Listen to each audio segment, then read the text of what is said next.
NSE presents Investor Mahakumbh Diwali Special, co-presented by Trustline.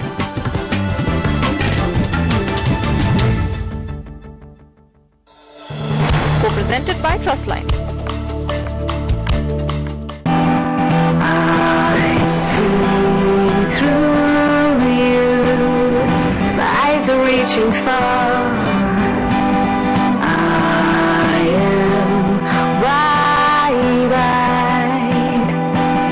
and by your side, all by your side. Enjoy unmatched lifelike experience with highest number of Asli HD channels. Videocon D2H, Digital Entertainment Services.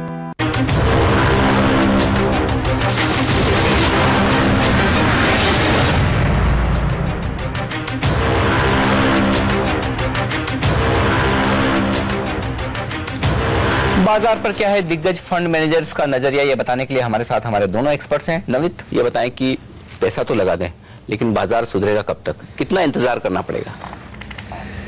नहीं, definitely last 1-2 साल अच्छे नहीं रहे बाजारों के लिए। 2007 में भी ये इंडेक्स है और आज भी ये इंडेक्स है। बट अगर आप हिस्ट्री देखेंगे तो कई बार ऐसे पीरियड निकले हैं 95 to 98, 2000 to 2003, जहाँ इंडेक्स एक ही लेवल पर 2-3 साल निकल गया था।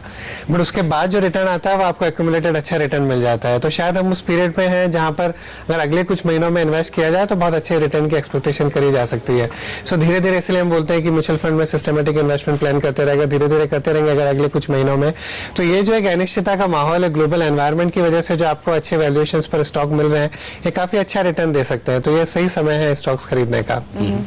तुषार, चलिए बाजार भले ही बहुत ऊपर नीचे जा रहा है, आम निवेशक को समझ में नहीं आता ऐसे में कहाँ पैसे लगाए आपको, लेकिन कौन से सेक्टर्स इस वक्त लग रहे हैं कि वहां पे निवेश करना फायदेमंद हो सकता है? देखिए, सेक्टर स्पेसिफिक जाना तो मुश्किल है फिलहाल, क्योंकि जो अच्छी कंपनियां हैं जो एनवायरनमेंट में ज़्यादा कनेक्शन नहीं रखती, जैसे कि FMCG, जहाँ पे अगर जो भी एक्सटर्नली यूरोप में हो रहा है उससे कोई फर्क नहीं पड़ता, ऐसी कंपनियों का वैल्यूएशन बहुत बढ़ गया है। और जो कंपनियों में डायरेक्ट एक्सटर्नल एनवायरनमेंट से कनेक्शन है, जैसे इंफ्रास्ट्रक्चर हुआ जहाँ पे काफ़ी मतलब स्लो डाउन हो गया है, या कंस्ट्रक्शन हुआ वहाँ पे काफ़ी स्लो डाउन हो गया है, वो कंपनियों के भाव बहुत कम गिर गए हैं। तो आज के दिन में अगर आप कॉन्ट्रेरियन व्यू लें तो आप जो सस्ती चीज़ है वो खरीद के होप कर सकते हैं कि वो चेंज हो, मगर वो शायद थोड़ा लंबा चल सकता है, क्योंकि कंस्ट्रक्शन और ये सब जो एनवायरनमेंट है वो मेरे ख्याल से 1-2 महीने में तो चेंज होने नहीं वाला। अगर आप वो अच्छी कंपनियां जो बिल्कुल कैश फ्लो बनाती हैं और उससे एक्सटर्नल एनवायरनमेंट से कोई नाता नहीं रखती, उनमें इन्वेस्ट करेंगे तो उनकी वैल्यूएशन इतनी बढ़ चुकी है कि वहां से आपको रिटर्न और मिलना तो मेरे ख्याल से कुछ समझ में नहीं आता।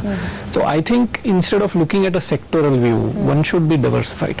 लेकिन नवनीत, देखिए, स्टॉक सेलेक्ट करना तो डेफिनेटली फंड मैनेजर्स का काम है, लेकिन अगर एक ब्रॉडर मार्केट के लिहाज से देखें तो क्या आपको लगता है कि जो सेक्टर्स काफी ज्यादा पिटे हुए हैं वहां पर इस वक्त पैसा लगाना ठीक है, या फिर डिफेंसिव रहना ज्यादा सही है इस बाजार में?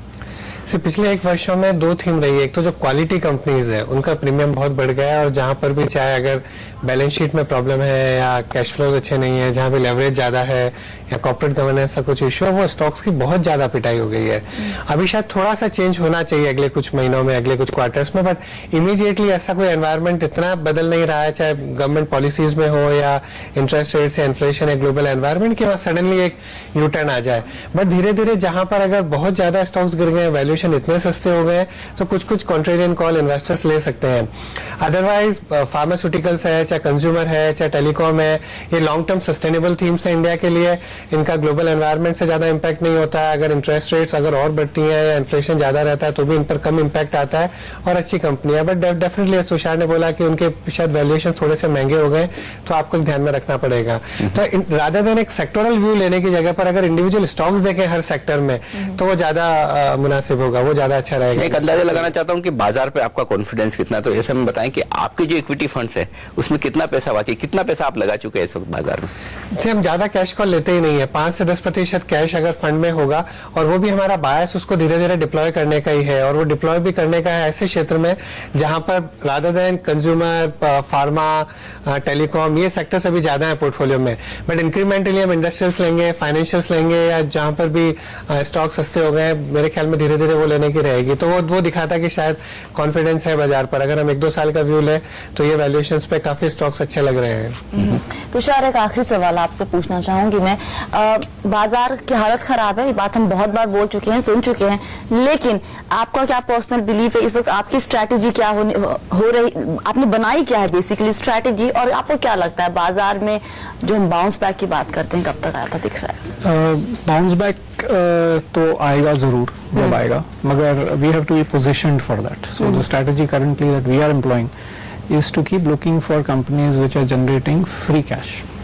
जो हम ऑपरेटिंग कैश कहते हैं वो सब जो कंपनियां हैं जो बिना किसी एक्सटर्नल एनवायरनमेंट के कनेक्शन लिए हुए who are continuing to make those valuations are the companies that we are looking at. So जैसे मनोज जी ने कहा कि within the sector, जैसे अभी सेक्टर आपने चुन लिया कि ये ठीक है सेक्टर अच्छा लगता है, मगर within the sector the companies which are doing much better, we are currently looking and evaluating those sort of companies. So I think it will be difficult to say which sector do we prefer, but I think within the sectors we are definitely ऐसे में diversified portfolio बना ले वो ज्यादा सही होगा. बहुत बहुत शुक्रिया नवनीत आपका और तुषार आपका भी इस चर्चा में हमारे साथ जुड़ने के लिए. और वक्त है ब्रेक का. ब्रेक के बाद हम चलेंगे कोलकाता, जहां मौजूद है हमारे संवाददाता विक्रांत.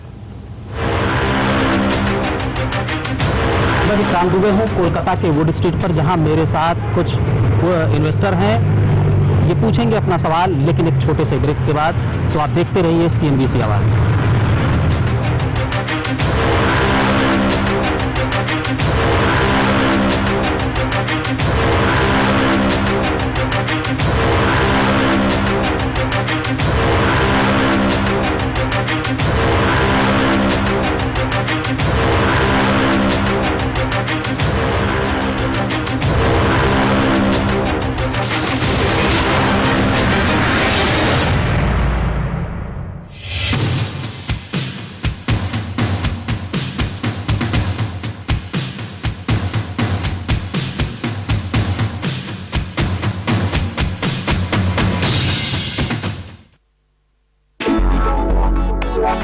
आंखें मिली नहीं, जादू छाने लगा. अरमा है बस साथ रहना है सदा. एक ही नजर में मैं फिसलने लगा.